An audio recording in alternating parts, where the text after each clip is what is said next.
Welcome to Stuff and Whiskey. I'm Erin. I'm Josh. Thank you for joining us today. We are running this one completely uncut. We did this a couple weeks ago, and hopefully it got good feedback. We don't know because those videos haven't not been released came out yet. Before we're recording these. But you know what? Uncut videos are fun to do sometimes, and you get to see the full process without any kind of interruptions.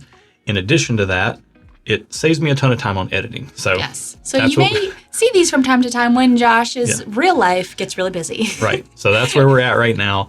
But what we're also doing right now is we're going to take these two glasses, which were poured from this single sample jar that was drawn at random from our blind sample pool, which is a rotating pool full of bourbon, rye, and international whiskey samples. We do know that it's in a clear jar, which indicates that it is a bourbon or a rye. We don't know anything else about it, though.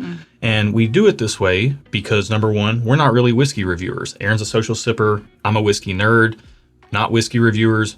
We're more of a reaction channel, and our reactions serve as your review. Yep. Because we're tasting blind, you get a very unbiased, honest opinion on what's in the glass. Cut out all the hype and the labels and price tags and all that stuff. So yeah, we're going to get into this. We're going to tell you what we think about it, give it some ratings, find out the price, and see if that changes how we feel about what we just tasted before we find out what we're drinking. It's a ton of fun. Let's go ahead and get into it. Ooh. Wow. My immediate thought was cotton candy and also corn candy. The Candy corn? Candy corn. Cotton candy. Corn, corn candy. What's that corn candy called? Cotton candy and corn? Candy corn. All in one. If it was like a cotton, oh my gosh. A candy corn flavored cotton candy. There we go. Got it. That's what I got. I don't disagree with that. And I don't know if it's because I can't get anything else other than I'm so amused by you struggling your way through that. But that's kind of what it smells like. But we made it, y'all. We started from the bottom and now we're here. Yeah, there's like this really nice corn caramel sweetness going on in here. Very corn forward, which almost makes me wonder if it's craft. I don't know. The idea did cross my mind, but I'm not giving it too much credence. We don't want to be biased ourselves based on that, thinking we know what's what. We just want to give you the most honest opinion as possible. Sometimes I like to pretend I know what I'm talking about, and maybe I want to guess. Let's get this on the palate.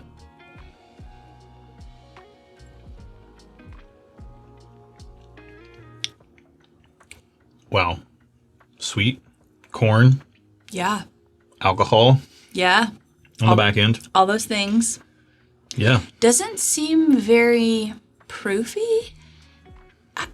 I'm struggling to, the viscosity is good, but then the finish is kind of thin. Does that make sense? I don't know if I got a thin finish out of it, but we did warm our palates up prior to this, and we typically use something we're very familiar with for that, which we always encourage you guys to do. Anytime you're trying to do any kind of critical tasting, is any of this really critical? Right. But your palate can change day to day, and this is highlighted on this channel all the time. Yeah. Your palate can change day to day. The same pour can hit you differently on different days. We always like to have a sip of something that we're really familiar with before we do a blind tasting so that we know our palate's calibrated and things taste the way they should. And here recently, we've been using Four Roses small batch, just standard off the shelf. And we know exactly what it tastes like, and that tasted exactly like it's supposed to taste. And this kind of seems to be on equal footing, in my opinion, as far as the impact on the palate and the flavors and different kinds of flavors. Yes. But the impact of those flavors is pretty on par. The proof, the finish, the age, all that stuff seems very comparable on this. But that's the first sip, and you can't always trust the first sip. So as Erin is already doing, getting into that second one, very important. Yeah, this is pretty good. It reminds me of like a fall hayride. So I don't know if it's because of the corn. I feel like I'm getting corn. I don't know if it's corn, but whatever flavor this is, it reminds me of fall hayride season. I agree. And there's straw. There's a field of corn there, and it's like that tricolored corn. Tricolored corn, and then straw, like the hayride. You have to have the hay there, so there's like a straw element. So I don't know if that's the wood. It's pretty good. It's pretty good. And there's a little warmth on the back of my throat now. There's a little tingle that sticks. I think the finish builds. I don't think my first sip, I really got that finish, but in the second sip, it definitely lingers a little bit longer. Yeah, I get like a woody sweetness on the back end. Like that really has a lot of caramel sweetness. That's the biggest predominant sweet note, and like a caramel and a corn, and even like, now that I'm saying it, a caramel corn sweetness. Wow, we are really connecting the dots here today. Yeah. That's what we do. That's what you tune in for, right? Yeah. This is the riveting reviews that you like. All right, where you at on this? You know what? I'm going to give this a thumbs up for now. I don't know if it would be something I would reach for all the time, but I'm enjoying what this is giving me. So, thumbs up. Yeah, it does feel a little crafty to me. It may or may not be, but it kind of has that vibe about it. A little bit, yeah. I do generally find it enjoyable, and it's not the type of thing I'm really going to throw in a Glencairn and sit down at the end of the night when I'm going to have one pour and I want something to really dissect and pull apart. But if I'm looking for something that's generally enjoyable, I think this kind of fits that bill. I'm going to go a very soft thumbs up on this, just because I feel like if it is craft, it's probably going to be more money than I want to spend. That's true, yeah. Yeah. So I find it so funny that you do like a soft thumbs up. well, there's differences. Yeah, you know? but you always have the right to change your mind. Like if we were on a grading scale, it'd be like an A minus, not no, an A. No, hold on. Whoa, this ain't an A. Oh no, A is 2 thumbs up. It'd be like a B minus. All B's are not created equal. Okay. There's a big difference between a B plus and a B minus. To me, this is like a B minus. Okay. But we can't do that because the Bourbon Junkies already do the grading like that. Oh, do they? So, Okay. All right, 57. To me, again, 4 Roses Small Batch is like a $35 bottle. I wish this were that. Okay. I feel like it's craft. It's probably a $50 bottle. Okay. I feel like, and I don't think that's bad value. I just, when we find out the price, it's going to be curious to see whether either of us want to pay for it. Okay. So, how much is this? It is $50. You're not surprised. It's almost like I'm a whiskey clairvoyant or something. Yeah, you just got lucky. Okay. I'm not surprised. Let's pretend it's craft. I haven't clicked the button, so I don't know what it is. Let's pretend it is craft. That makes sense because they have to make their money. So, you know what? I'm going to stay thumbs up. I feel like, granted, I'm not usually the type of person that wants this flavor profile, the kind of soft, more corn forward notes. But for whatever reason today, this is hitting me really nicely and it's pleasant. $50 isn't too many dollars. I'm going to stay thumbs up. Okay.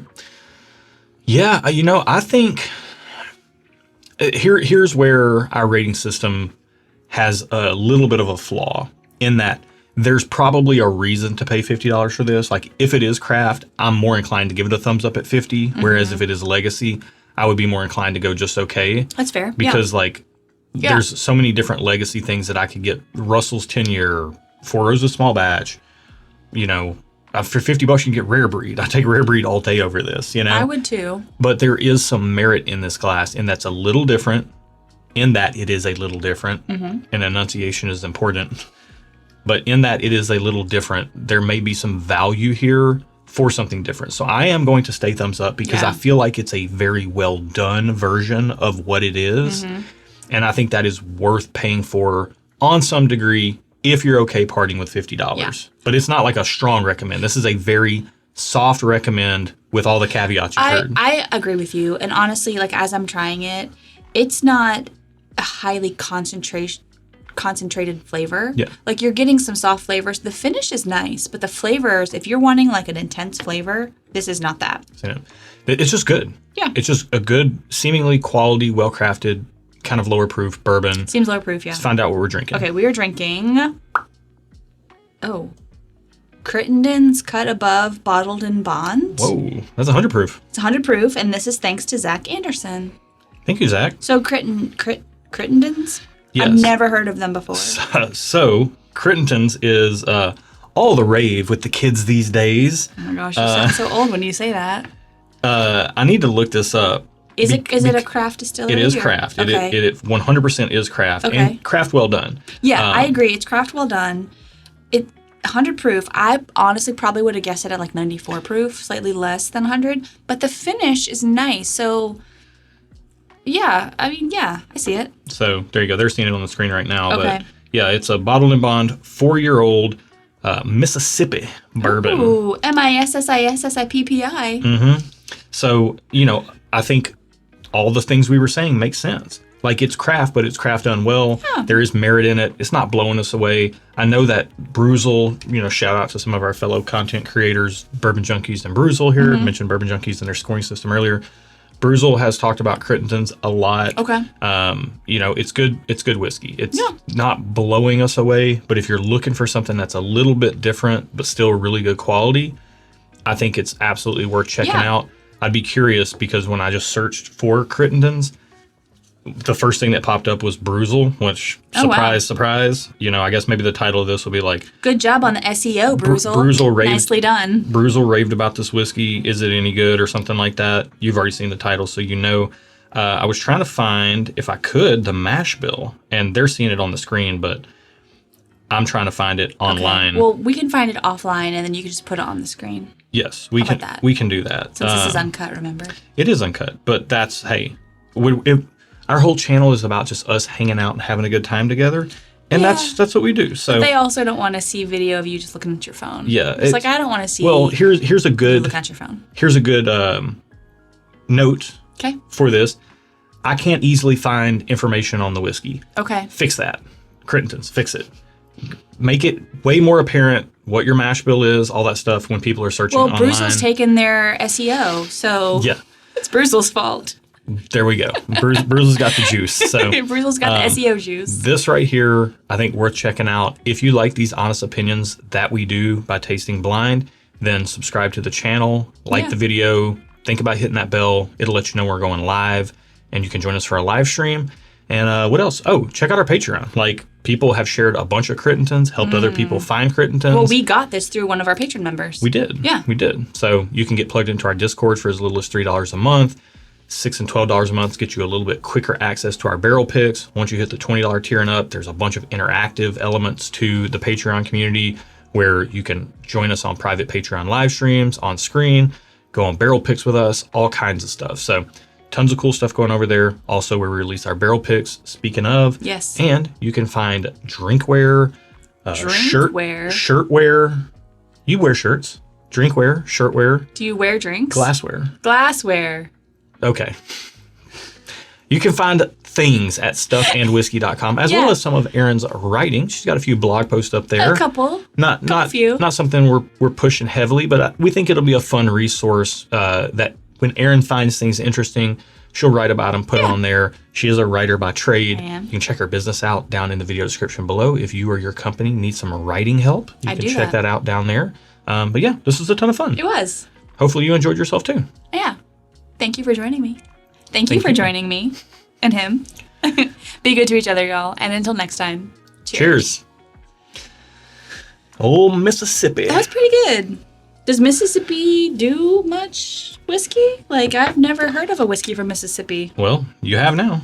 Mississippi whiskey. I think Old Soul is from Mississippi as well, and they've only recently started doing their own stuff. All right. They really their website could be better. They need you helping them on their website. Maybe it's just the mobile version. A lot of times people don't realize that they have to make sure that their site also works for mobile viewers. Right. But here's the thing.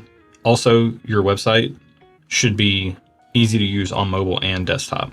Like I said, a lot of times people don't realize that things don't automatically change for mobile. You've got to set it up that way. And they might not have a lot of resources to put on their website because they're making whiskey. That's fine. I feel like I can help them, though. You could. Crittenden's. Hit her up. Although I'm not a web designer. I can write copy. You can write the copy. And you can make sure the things on their website are front and center where they need to be so that people who are quickly searching it don't lose interest in a wall of text. And they find all the information easily that they need to find. Yeah, that's true. Well, you should get in touch with Bruzel and have him help their SEO. This is good, though. It is pretty good. Honestly, Did you see the label? They need some labeling help, too. But you know what? I think their labels... I liked it. It was old school. It is old school. I liked that. It kind of fits what they're looking for. No, I think it was, really cool. I dig it. It kind of fits what they're... Yeah. It looks like the 30s or something. Yeah, I liked that. Wait, wasn't the 30s Prohibition? I think it looks like a pre-Prohibition label. Yeah. I like that. I think that's cool. I don't think... I like their label. I think it's good. Okay. Cool. I like you. I like you, too. Thanks for coming. To my home. Our home. I live here.